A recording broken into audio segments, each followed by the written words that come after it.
Hey, salut les crafters, c'est Roger Levray.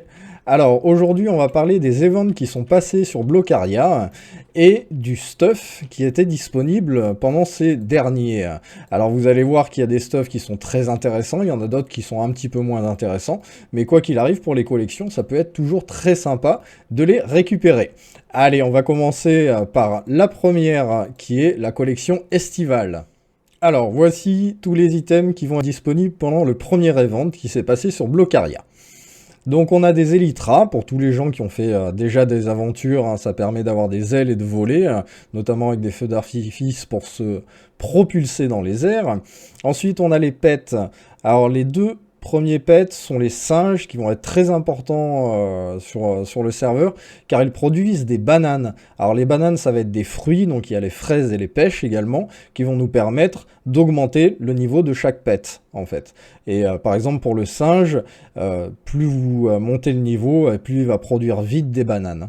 Donc du coup, on a le singe classique et l'albinos, donc les deux peuvent être cumulables dans notre slash pet. Ensuite, on va avoir le dodo. Alors celui-ci qui n'est pas très intéressant, on a la même version en albinos, ça produit des macros. Voilà, tout simplement. Donc là, même principe pour les niveaux. Si vous voulez l'augmenter en niveau, vous pouvez avec les fruits. Le toucan, alors qui va être un petit peu plus intéressant que le dodo, car c'est une bestiole qu'on va pouvoir chevaucher, comme le marsupilami. Donc là c'est pareil, si vous voulez vous pavaner sur des bestiaux assez originaux, du coup vous pouvez les équiper.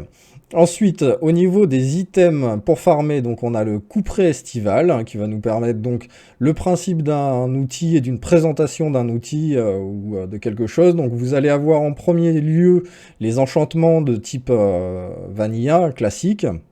Sauf que là, on va pouvoir trouver des items avec des enchantements qui vont avoir des, euh, des niveaux bien plus élevés que dans les niveaux aventure.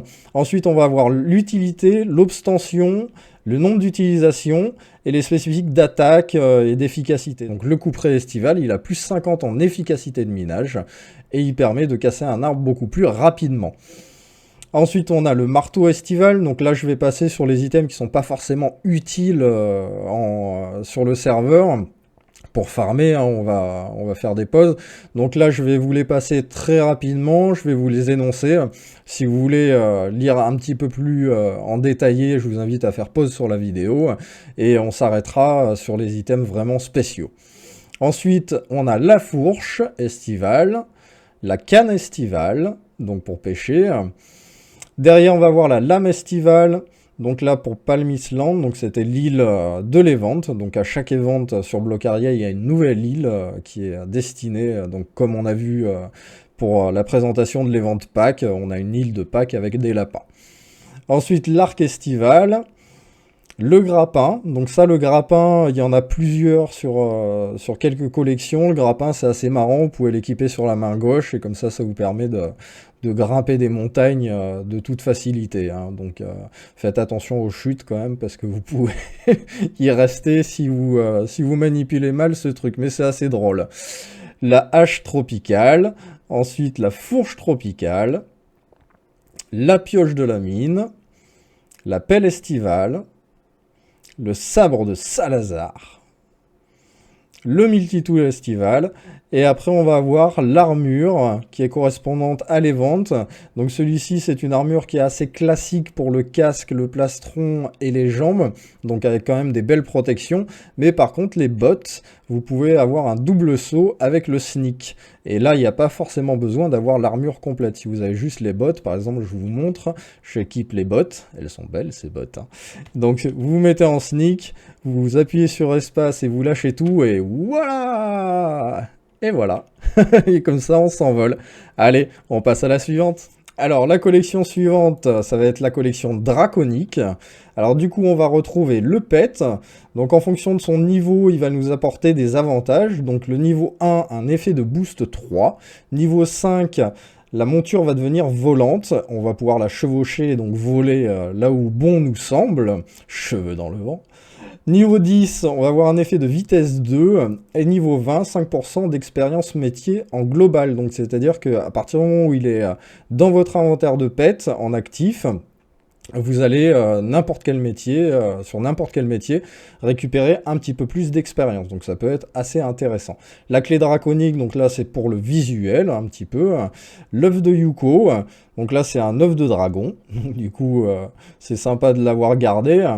Le bonbon draconique qui faisait partie donc, de l'event et qui équivaut à 250 fruits. Donc ça peut être intéressant pour monter vos pets. Ensuite, on va retrouver la lame draconique, qui donne un effet de force 3, donc elle est assez sympathique, mais c'est pas la meilleure. Le marteau draconique, avec une célérité 3, une vente automatique des minerais et une profondeur de 3 par 3, donc là c'est relativement intéressant. La fourche draconique, la canne draconique. Ensuite, on va avoir les seaux draconiques. Alors ça, c'est des items qui sont vraiment top quand vous faites des fermes et que vous avez besoin de beaucoup d'eau. Ça va vous permettre de poser de l'eau infiniment, comme c'est écrit. Et donc c'est assez marrant parce que pendant les ventes, il y en a eu deux. Un SEAU draconique et un SCEAU draconique. Donc du coup, si vous avez eu la chance de garder les deux pour la rareté de l'item, ensuite, on va retrouver l'armure donc correspondante à l'événement draconique. Donc du coup, là, on va avoir des belles protections, mais surtout, ce qui va nous intéresser, c'est qu'on va avoir l'effet vitesse 3, et ça va nous permettre de faire 10% de plus en niveau de box. Donc du coup, quand vous tapez, quand vous farmez vos métiers, vous faites des niveaux de box pour vous classer dans le box top du serveur. Et donc cette armure, équipée complète, là cette fois-ci, va vous permettre de faire 10% de plus. Et effet vitesse 3, vous galopez quand même. Hein, donc elle est assez sympathique. Alors, on passe à l'event d'Halloween. Alors, qu'est-ce qu'on va retrouver comme stuff qui a été disponible pendant ce petit event? Alors, il y avait d'abord le principe des bonbons qui vous permettaient, via un marché, donc de les dépenser. Il fallait d'abord les convertir dans la monnaie de l'event. Le rituel type de l'event, la clé d'Halloween, une clé aléatoire qui pouvait donner un léger pourcentage de récupérer une clé Halloween. Donc là, on voit qu'on peut avoir 1% et 5%. Donc là, il doit y avoir un petit bug visuel. Les boosts de métier, donc là ça va être pendant 15 minutes x 2, donc c'est relativement intéressant. Le générateur mystère qui nous permet d'avoir une créature aléatoire, donc ça c'est comme tous les spawners mystères, sauf que pour Halloween, donc il y en avait un spécifique à Halloween. On va passer au pet. Donc on va avoir le loup-garou gold, donc qui va nous apporter quelques avantages, mais qui n'est pas incroyable non plus. L'effet régénération 2 éventuellement du niveau 10, qui peut être pas trop mal. Crème de magma, ça ne vaut rien au marché, donc c'est pas très intéressant. Le loup-garou classique, donc qui nous apporte les mêmes effets, à peu près, sauf qu'il n'est pas gold, tout simplement. Le fantôme qui va nous apporter l'effet d'invisibilité 1, au niveau 10, donc ça peut être sympa aussi, un peu d'expérience mineure au niveau 15. Après, il faut savoir que tous les pets qui sont issus des ventes, hein, c'est comme les pets albinos, ça va être très très long à monter en termes de niveau. Donc à moins qu'il y en ait un qui vous intéresse vraiment plus que tout, ça vaut pas forcément le coup de les monter. Juste pour le fun. Le Frankenstein qui va nous apporter l'effet résistance 2 à son niveau 10. Et dernièrement, le squelette, une résistance au feu. Là pour lui, de son côté. Ensuite, on va passer aux items de farm. Alors la lame de la nuit, donc la lame de la nuit, ça fait partie des meilleures lames du jeu. Donc elle est très rare, quasiment introuvable en fait, vu qu'elle donne l'effet force 4 et qu'elle revend automatiquement les ressources farmées, elle est relativement intéressante. Hein. Donc du coup, celle-là à retenir dans son petit panel si vous la trouvez à l'hôtel des ventes. Ça peut être un bon achat, si vous n'avez pas une lame décente. Le marteau de la nuit, donc il va être un petit peu comme le Draco, sauf que là on va avoir célérité 4, avec une vente automatique encore, et avec 3x3 de surface avec un bloc de profondeur. La fourche de la nuit, donc elle qui va être en 3x3, mais qui va vendre vos cultures 2 fois plus cher. Donc si vous avez des fermes verticales en 3x3, parce qu'après on a des items 5x5 qui sont plus intéressants, bah, ça peut être intéressant de l'utiliser, hein. Surtout qu'elle revend tout, donc ça vous évite d'avoir votre inventaire rempli de loot. La canne de la nuit, donc une des meilleures cannes du jeu également. Pas forcément la meilleure, mais elle est dans le top 3, parce qu'elle a des très gros enchantements. Et elle a 30% de chance de doubler la pêche. Donc c'est-à-dire que si avec une canne classique vous pêchez une morue, là vous en pêchez deux. Voilà. Mais par contre, du coup, elle permet de pêcher très rapidement et elle est vraiment top. Bon, relativement assez rare également. On passe à l'armure. Donc l'armure complète va nous permettre de bénéficier d'un effet de résistance 3 ainsi que force 4. Et ça va nous permettre d'obtenir 100% de plus de poudre de perlimpinpin en concassant une géode. Donc ça peut être relativement intéressant. Voilà pour les items d'Halloween, donc on garde en tête là, item Halloween, la canne, la lame et éventuellement l'armure. Voilà, allez on passe au suivant. Et donc on arrive sur les ventes de Noël. Alors qu'est-ce qu'on va retrouver comme item? Donc on va trouver 3 pets, le lutin de Noël qui va nous apporter régénération 2 au niveau de son effet 10, le bonhomme de neige, boost de saut 2 pour le même niveau, et le renne, vitesse 2 pour son niveau 10 également. Donc après, il stocke des ressources qui sont pas forcément rares. Les boules de neige, ça peut être drôle éventuellement pour les jeter sur les copains. Mais voilà, c'est pas grand intérêt. On avait le générateur mystère, donc c'est comme tous les générateurs mystères, mais version Noël. La clé de Noël, qui était relativement jolie. Sucre d'orge, qui était une équivalence de fruits pour nourrir les pets. La clé aléatoire, ça c'est quand on avait trouvé les 100 cadeaux qui étaient sur le monde de Noël. Donc du coup, je me rappelle que j'ai eu une clé cosmétique. J'étais content. La cryolite, c'était une monnaie qu'on pouvait farmer sur l'île de Noël et avoir avec le boss. Et du coup, ça nous permettait d'acheter des items aux marchands, hein, tout simplement. Le coffre de vente, donc là, c'est vous remplissez de ressources, vous cliquez dessus et ça vend à 1 fois 50, donc le prix des ressources que vous avez mis dedans. Au niveau des items, vous avez la lame glacée qui vous confère 10% d'XP et d'argent sur l'ensemble de vos métiers. Donc ça peut être pas trop mal comme lame, elle n'a pas des spécificités trop mauvaises. Le marteau glacé, donc lui qui va casser sur un rayon de 3 x 2 et qui récupère automatiquement les minerais dans votre inventaire. Donc comme ça, vous n'avez plus peur de perdre vos minerais, hein. Mais bon, donc du coup, pas forcément très intéressant. Le couperet glacé, donc c'était un des premiers couperets qui était vraiment très intéressant parce qu'il permettait de couper un arbre entièrement et de replanter une pousse à sa base. Donc avec des pousses dans son inventaire, donc c'était très pratique. Et il y en a d'autres qui sont sortis avec la même fonctionnalité et un petit peu mieux, donc on les verra par la suite. La fourche glacée, premier item très intéressant, car en 5 par 5, donc pour les fermes verticales en 5 par 5, ça permettait de générer beaucoup d'argent, et elle vend automatiquement vos cultures 3 fois plus cher. Donc du coup, vous n'avez pas le problème d'inventaire plein tout le temps, et vous avez un petit bonus d'argent en plus sur le loot. Alors l'armure de Noël, elle était relativement intéressante parce que déjà son effet pour l'armure complète, ça va être qu'elle apporte 10% de plus de capsules dans l'ensemble des métiers. Donc les capsules pour le pass caps, donc c'est relativement intéressant, ça nous permet de faire un petit bonus. Elle nous apporte également force 3, vitesse 3 et saut amélioré 3. Donc du coup c'est quand même une armure relativement pimp et qui tient encore la route, même une fois qu'on est bien avancé dans le serveur, hein. Donc du coup à retenir, la fourche glacée si vous n'avez pas forcément mieux, s'il y en a d'autres qui sont sortis par la suite et qui sont un petit peu mieux. Mais du coup, l'armure de Noël vraiment au top. Voilà. Et au suivant, les ventes de Saint-Valentin. Alors les ventes Saint-Valentin, on a pas mal de stuff. Donc on a les bonbons qui nous rapportent donc un nombre de fruits, de 100 fruits pour nourrir les pets. Le coffre multiplicateur de par 2. Les rituels de l'amour. Les cœurs, ça nous permettait d'échanger au marché en fait en tuant des mobs.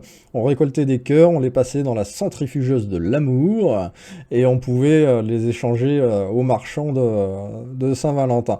L'objet mystère, donc ça nous donne aléatoirement un stuff de Saint-Valentin, la clé Saint-Valentin, une clé mystère un petit peu buggée de l'affichage car il y a clé mystère X, oui, et la clé mystère sans bug d'affichage avec l'écriteau Saint-Valentin.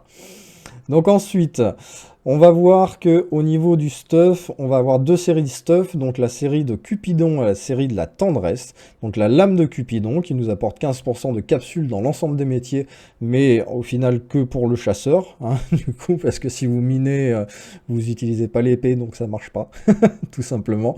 Donc elle est sympathique. Le couperet de Cupidon, c'est un des premiers couperets très intéressants qui est sorti, car il lui permet de couper et de replanter une pousse et de vendre automatiquement, donc bûche, citrouille et pastèque, 1,5 fois plus cher. Donc couperet relativement sympa. Le marteau de Cupidon commençait à être intéressant également parce qu'il fait sur 3 par 3 de rayon et 3 de profondeur. Jusqu'à maintenant, on n'avait que des 1 ou 2 de profondeur, donc il vous permet d'aller un petit peu plus vite dans vos générateurs de minerais. La fourche de Cupidon, donc qui fait en 5 par 5 mais qui ne revend pas. Donc si vous avez besoin de récolter par exemple des ressources pour refaire un champ, etc., vous pouvez utiliser celle-ci. La lame de la tendresse, le couperet de la tendresse, le marteau de la tendresse et la fourche de la tendresse. Ensuite, on avait l'épette, donc qui était correspondant à chaque mob qu'il fallait tuer. Donc on a le bélier, donc avec résistance 3 au niveau 15. La chimère, donc exactement les mêmes, mais ils ont d'autres niveaux qui changent un petit peu. Le Cupidon qui donne vitesse 4 au niveau 5, donc celui-là peut être intéressant si vous n'allez pas assez vite. Et la licorne a régénération 3. Le serpent, lui, donne une vitesse 3 au niveau 15. Et on a fait le tour pour cet event Saint-Valentin. Alors, on va passer aux items qui ne sortent pas forcément d'un event.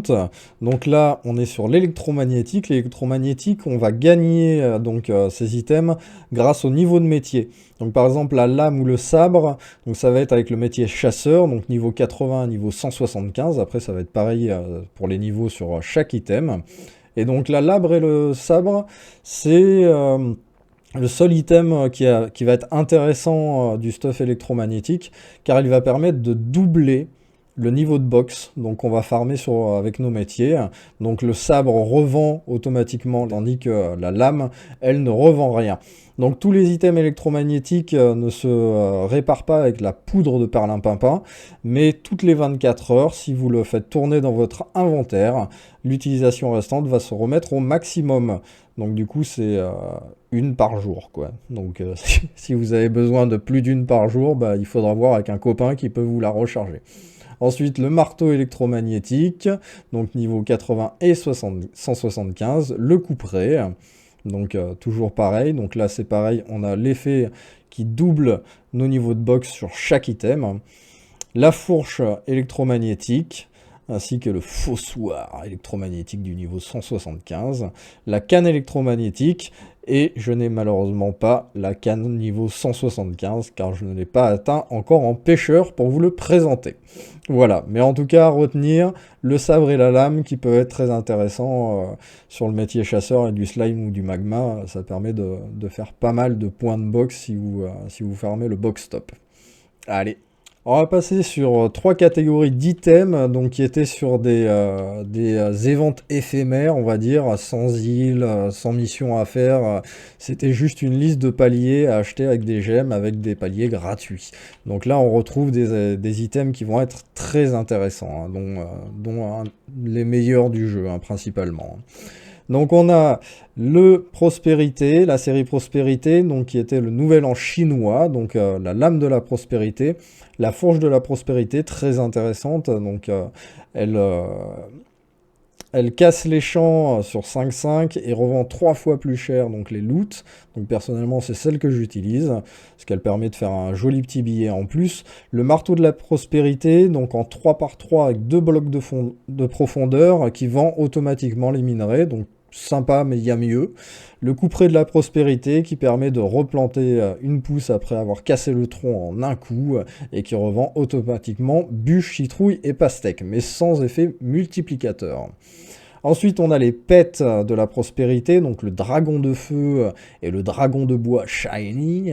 Et donc les deux apportent les mêmes effets, donc célérité 2 et ils sont volants. Le sceau de la prospérité, donc qui est l'inverse du draconique, qui va nous permettre de récupérer les liquides sans qu'ils soient vraiment récupérés. C'est-à-dire que vous voulez enlever un bloc d'eau, vous passez le sceau de la prospérité dessus, ça vous enlève le bloc d'eau, et ainsi de suite, bloc de lave, etc. Pour pouvoir nettoyer certaines zones sans s'embêter avec 25 seaux dans son inventaire. Le stuff ténébreux, donc la lame ténébreuse, donc qui apporte un boost d'XP en explorateur. La fourche ténébreuse en 5/5, mais qui ne revend rien. Le marteau ténébreux qui casse en 3/3/2 et qui revend automatiquement vos minerais. Donc on est sur la même chose que le marteau de la prospérité, hein, donc l'un des deux est relativement correct. Le bâton ténébreux pour faire un multiplicateur de 3/5 sur vos items que vous voulez revendre. Et la goule ténébreuse, donc qui apporte un effet de résistance au feu 1 pour le level 10. Ensuite, on passe à la série Saint-Patrick. Et donc là, Saint-Patrick, il y a des choses sympas. Donc la lame de Saint-Patrick qui permet de faire 10% d'XP dans le métier de chasseur et d'explorateur.